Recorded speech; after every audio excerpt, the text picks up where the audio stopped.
Oh, hello, and welcome back, and thank you so much for clicking on my video. In today's episode, what we're going to be doing is bullying someone that is slightly lower rated, and I'm going to explain my thought process and why the moves that he makes are bad and why the moves that I make are good, and probably I'll make some bad moves as well. And I'm just going to share a secret with you. There are really two or three things that I have done that got me good at chess. So one of them is watching chess videos. I would recommend Grandmaster Daniel Naroditsky. Sorry, his name's hard to pronounce. And then Will Taylor Chess. Will Taylor Chess plays attacking, aggressive chess, and that is what I want to emulate. I want to learn how to play like him, and he's much better than I am. And watch those two people. Don't watch Gotham Chess. He's just going to give you entertainment. He's not going to give you like hardcore information that is going to get you better at chess. Hate to say it. Some of his older videos, yes. So what we're doing here is we have the bishops opening. You don't see this move really played often at a higher level because I'm not really sure of the reason, but I know that there is this line. If he takes with the pawn, are you ready to learn something? We sacrifice the bishop. He has to take. If he doesn't, we just get out of there. He lost the right to castle. We got back, so that is what we're going to be playing. We step all the way back. His king is exposed. He can't castle, and we got back the pawn that we gambited essentially in the beginning. So this guy's being attacked. Generally, that is the natural development square for the knight. So I can do two things. I can defend the pawn, or I can push it forward in his face. And if I push it forward in his face, what is he really doing with that knight? He's got to kind of go back. You know what I'm saying? He can't go here or here. He can't go here. So he kind of just needs to go back. So you need to be very weary of developing your knight when there's a simple pawn push that can attack it. Furthermore, you also need to be a little bit nervous. Not nervous, but you shouldn't play moves like this bishop check if the pawn can just come forward and attack you, because then you lose a tempo. So he pins the pawn to my king. Very reasonable move. I think we're going to pin the knight. And if he pushes forward, I might even take. Then he takes. I can also pin the knight. So I think his position is just going to unravel quickly because there's this pin. I mean, we don't want him taking our pawn. That would be rather unfortunate. So I mean, I can pin the knight, but then he just comes in with check. So I could just develop the queen and hold on to this. I mean, and then I can take. But what if I go here and he takes? I develop a knight? What do I do? I think we're just going to step forward and defend the pawn. His knight is still in kind of the same situation where it needs to step back, and I really like that. We just don't want to lose our pawn with check, with the prospects of like trading off the queens. So yes, he steps back. And kind of just like that, he took away an escaping square for the king. That was a crucial square that the king could have gone to. This diagonal is pretty much mine. So if I give this check, you always want to look for checks. And so I'm looking at this check. Yes, we hang the pawn, but how do you block that?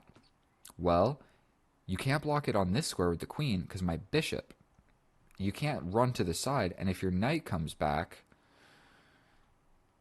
then I really want a way to defend this pawn. So I think we're going to go here. The knight comes back. We can't really take, but then we develop here. Does that make sense? Does that make sense? Here, here, develop over here.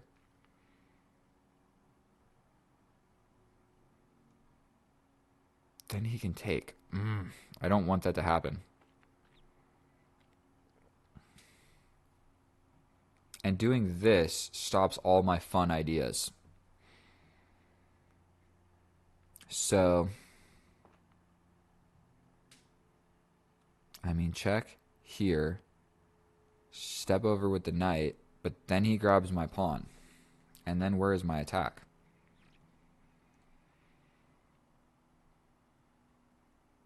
Unfortunately, we might just have to play practically here and just hold off.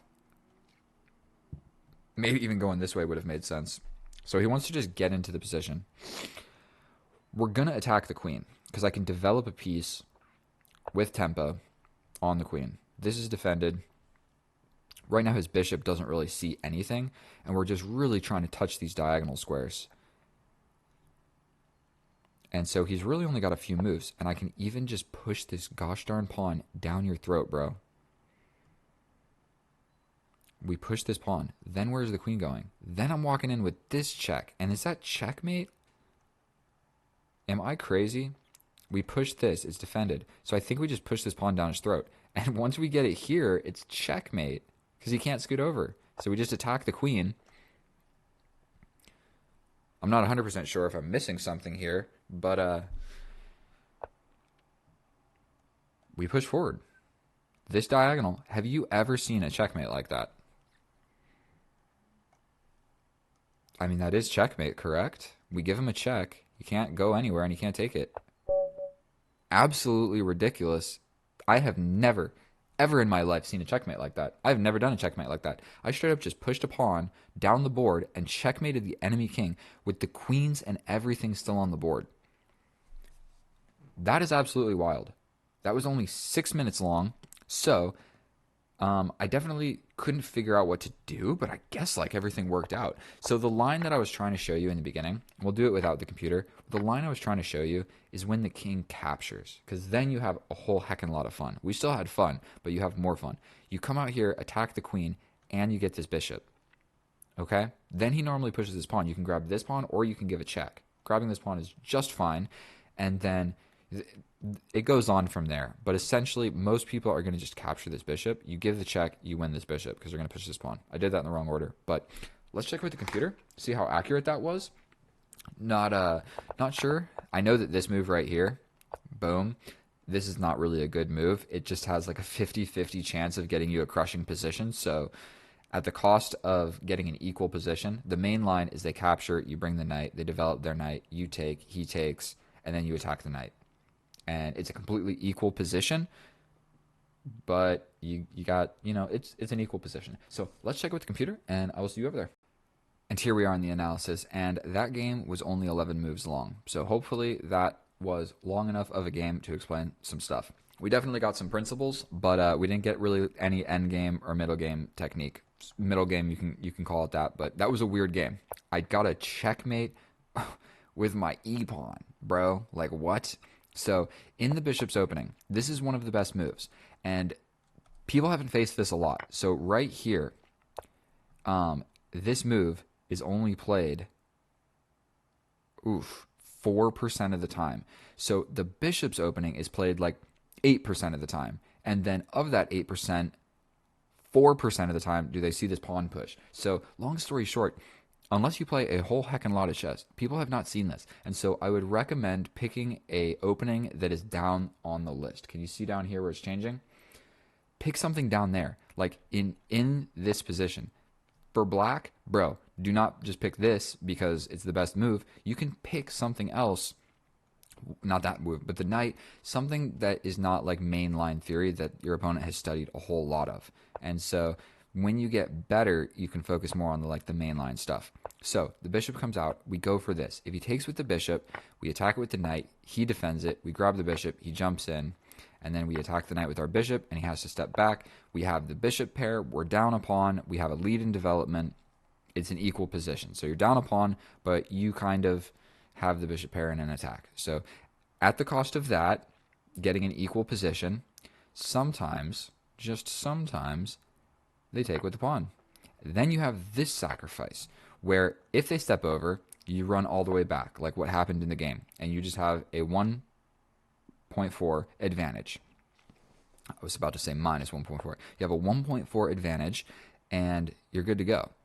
If they take, you come out with your queen, he's going to block with this pawn. Even if he goes back, you just hit him with this check. So if he hits you with the pawn, you grab this bishop. A lot of different things can happen here, but long story short, it's +1. You're going to grab this pawn, more likely than not, also attacking this rook. The king can't castle. He's very naked. His pawn structure sucks, and you are very quickly, this is just like an example, you're very quick to develop your pieces. Like, say this happens, say he does something else. You're very quick to castle opposite, and he just has a headache of a position to defend. Okay, so none of that happened. Capture.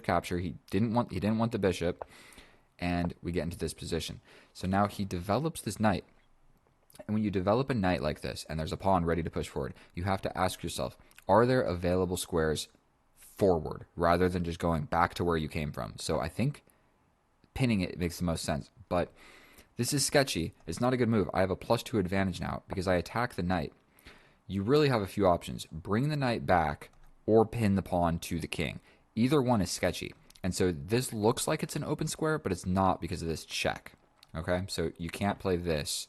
We're just gonna win it like so. Okay? So that looks like an open square, but it's not. The other squares are actually taken. Okay? Actually taken. I don't know why I marked this square. But okay, he pins it. Cool. Now it's unpinned. This is an option yet again. And so, like I said, he's got the option of going back where he came from or going back over here. Going back here is better because you want to run this way. Doing this kind of trapped your king with no moves. Your king has 0 moves, and you don't want to be in that situation. I mean, I guess he had 1 move the other way. So the difference is the king has at least 1 move, okay? So he blocks it off. Now, the best move is to step over with the king. Now, we're not super worried about this pawn coming with a check. That was the main thing. We're not going to have to trade the queens now.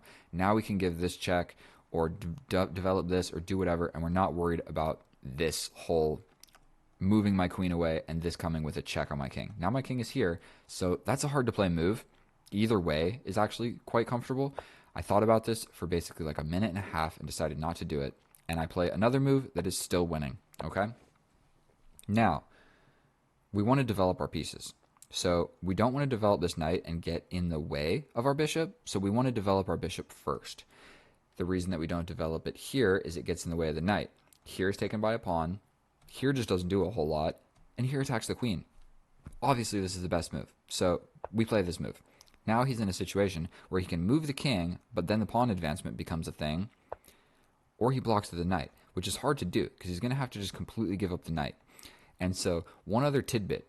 When your queen gets attacked like this, when your queen is attacked, your king is weak, and the opponent has a heavy attack like this, if you have 4 minutes and 40 seconds, spend at least like 30 seconds considering the top 2 or 3 moves, okay? Or 4, or whatever, however you want to calculate. Dude spent 8 seconds plus 5, so he spent 13 seconds. 13 seconds on this move, and then immediately I see this move.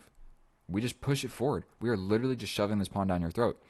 Now you're in another situation. Now instead of losing the knight like you were going to lose before, you're going to lose the queen. Because if you step over, I'm going to take it. And if you do anything else, checkmate is coming with the e-pawn all the way down the board on e7, checking the king. Have you ever seen something like that? I have literally never done that. I need to take a picture of this and just like show some people that care about chess, because that is interesting. A pawn checkmate supported by the queen and a diagonal cut off by the bishop. Ridiculous. Have we traded any pieces? What did we trade? We traded a pawn, right? And that's it? I have all of everything. No, he has everything. Except a pawn. We're down a pawn. What did we trade? I'm so stupid. Either way, that is how you play chess and win. I'm sorry that video was a little bit short. At some point here, he was supposed to realize. So my blunder of the game, stepping over with the king so that moving the queen so this doesn't come with check becomes an option. Hard to see. Hard to see. You don't generally want to play a move like that unless you have to. And I guess this was a situation where I wanted to. This being almost just as good is fine. Except he could have pushed the pawn and then this idea doesn't work. So I still just have a good position. Now, he just needed to think about like what is going on in this position. And I get it. He wants to develop this piece. But this would have made far more sense because you really don't want my pieces arriving on this square right here. Because that's just problems all day. So, boom, boom, boom. Checkmate with a pawn. Crazy checkmate. Thank you so much for watching my video. It was a pleasure playing chess. I hope you learned something from it. If you did, please subscribe. And if not, just watch every single other video of mine or anybody else's on YouTube, and you'll get good at chess, I promise. That's how you should do it. Watch like 3 videos, play 1 game, okay.